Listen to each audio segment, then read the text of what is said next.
It's time for City Beat, your source for all the latest news on the city of Thompson. Only on 1029 CHTM, your radio station. Good morning and welcome to City Beat here on 102.9 CHTM. I'm Monika and joining me today is Mayor Dennis Fenske. Welcome to the studio. Morning, Monika. I just want to remind everyone that we will take your question that you have for the mayor at 677-8181, or you can also email chtm@arcticradio.ca. So we've missed you for the last 2 weeks of the City Beat. So what's been happening? Basically, for the month of February, I want to bring up a mayor's proclamation. By virtue of the authority vested in me as the mayor of Thompson, I hereby proclaim the month of February 2015 as Heart and Stroke Month in the city of Thompson. So that's the first for proclamations. And in regards to events, of course, council last Monday, we had the big discussion on the school reduction speed zones for elementary schools in Artie Parker. Quite a lively debate. We had some great presentations, and I want to applaud the youth of Artie Parker and the Grand Council for coming to City Council to express their views and really encourage other youth in our community to become involved in the municipal politics of the community. You are the future of our community, so I really want to encourage people to take the time to come down to City Hall on every second Monday and engage in the local politics. It's nice to see a full room. We've had budget meetings.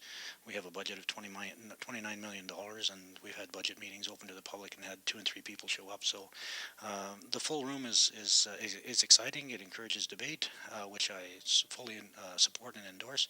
But I just wanted to make mention of the Ground Council that was there with Principal Rob Fisher on an excellent job that they did, no matter what stance they take.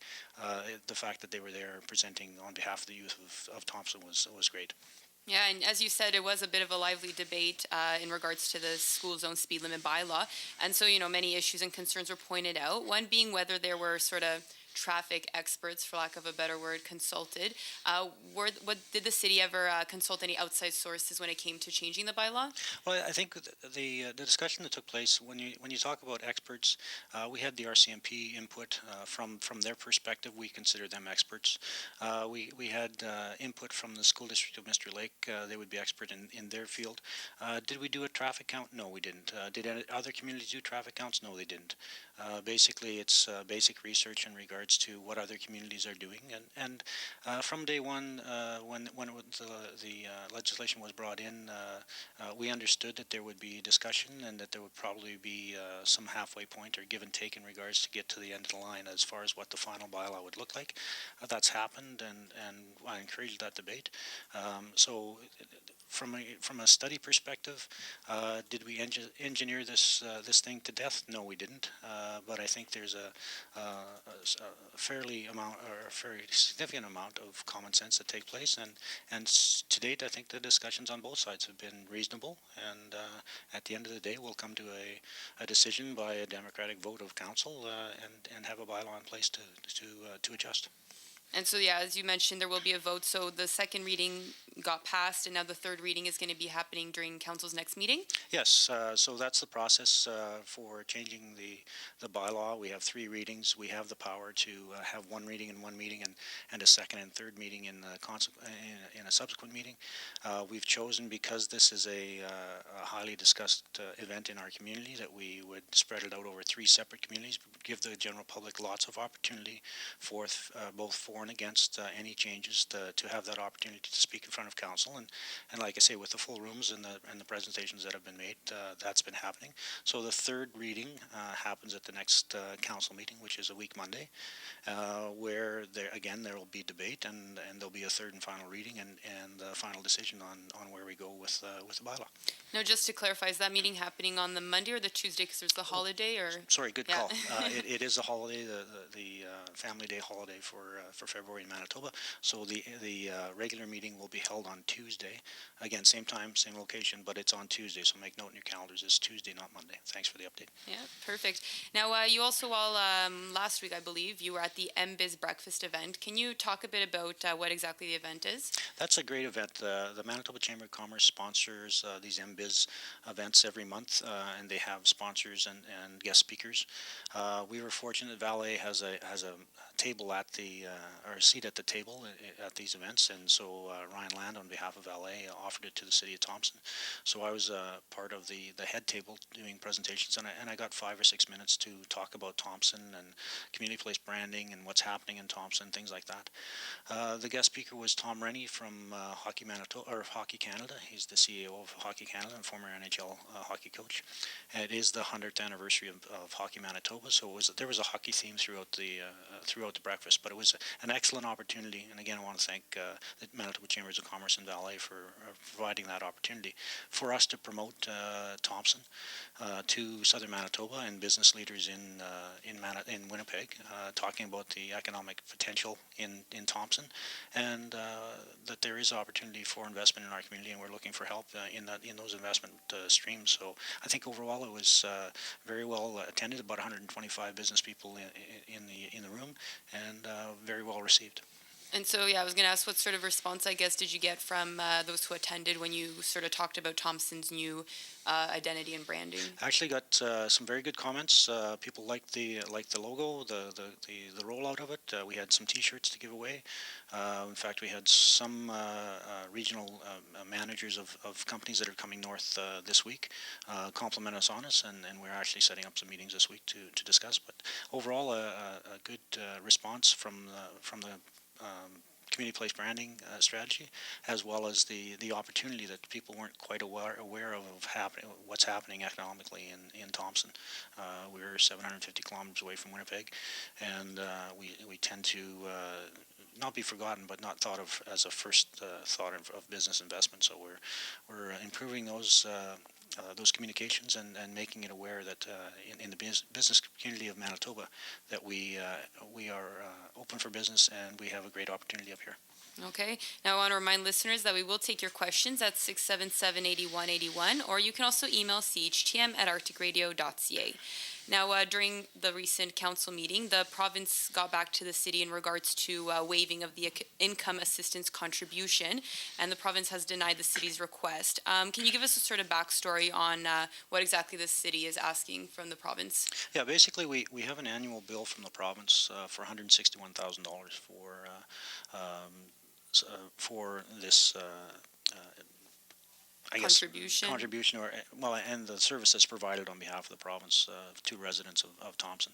The history is that before, we're going back probably 7 or 8 years, the city of Thompson used to administer the program here in Thompson, and we, with a former employee, Wayne Morrissey was the city clerk at the time, had a very good handle on the issue of income assistance and things like that, and we had programs in place to assist people to get off of assistance, helping people with getting GEDs, helping people with getting driver's license, job interviews, and things like that. And we were seeing a trend in our costs decreasing significantly. And so at the time, the province proposed legislation, and our current bill at that time was $161,000. And through the legislation, we were basically red circled at 161, and we've been paying that ever since. We disagree with that because it's a flat cost; it's not decreasing.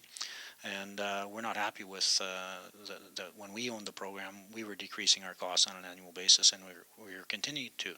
Now we're seeing a flat cost of $161,000, and it's significantly more than communities of our similar size, Selkirk, Portage, Steinbach, for an example. So we've been lobbying the government the last 3 or 4 years in regards to that payment, and we have a response back from the province saying that no, it's in fact legislation, and you will pay it, and we've set aside money each year to pay that. So we will pay our bill at the end of the day, but we will continue to discuss with the Premier and the province the unfairness of that payment that we have to make on behalf of the taxpayers of Thompson. Yeah, and so last 2 weeks ago, when Deputy Mayor Penny Byer was here, she said council brought up the issue to the Premier when he visited 2 weeks ago. Do you think that might help? Well, yes, and I think the discussion went well in the fact that from their perspective, they reiterated that the bill is due and payable, and we will pay the bill. But secondly, they opened the door for discussion in regards to what they can do and what we can do to work together to reduce that cost. Okay, so I guess it's an ongoing kind of thing that'll move forward. Correct. I know that the solar-powered crosswalk lights are up and running at Cree Road and Thompson Drive North. Correct. Do these lights kind of, I'm curious more, I guess, if the city saves money because they're solar-powered, or? Yes. So basically, the other crossing lights that we have, for instance, at the high school and at Mystery Lake at McDonald's, they're a costly installation. I believe somewhere in the range of $100,000. I'm guessing at that number, but it's a significant number. So the cost of the solar-powered ones they're less mechanical, less electrical, obviously because of the solar panels, but they have the similar effect in that the flashing lights come on when you press the button. We had a serious fatality a few years back at that location, and so we want to ensure following our reducing our risk to acceptable levels that we installed that. If it's successful, and it looks like it might be, we'll look at further installations because these are more cost effective than going with the overhead lights.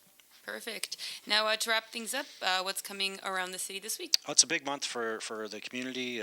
We've got the Mund Cup coming up on February 13th, 14th, and 15th. Annual Adam Tournament. It's a large influx of teams from across the north and southern Manitoba. So we encourage people to come down to TRCC and take the games in over that. And then again, as related, Winterfest normally runs over the month of February. This year, because of the Rogers Hometown Hockey program, we're bringing Winterfest into the same weekend, so that'll run March 6th, 7th, and 8th. So we're going to combining that festival with the Hometown Hockey Festival as well, and so it'll be a big event that weekend. So just on the Rogers Hometown Hockey, they've completed a profile on Doug Corman, coach of the North Stars, and his long history with the club. And you can go to thompson.ca and follow the links to Rogers Hometown, or you can just Google Rogers Hometown on the internet and go to Thompson, and there's a really good story on Doug and his involvement with the North Stars and the North Star program itself. So I'd encourage people to look that up. And when can people expect to get a sort of schedule of events for that weekend? Actually, we're working on that right now. We just had a meeting yesterday. We've got a conference call this afternoon at 3 o'clock with Rogers. They will start to roll out their program probably 2 weeks before. You'll start to see some radio ads, and you'll also start to see some ads in the newspaper as far as the formal program. And basically, it'll roll out over the next 2 or 3 weeks. Perfect. Well, that's this edition of City Beat. Join us every Thursday around 11 for more on what's going around Thompson and City Hall. For 102.9 CHTM, I'm Monika Gould. City Beat.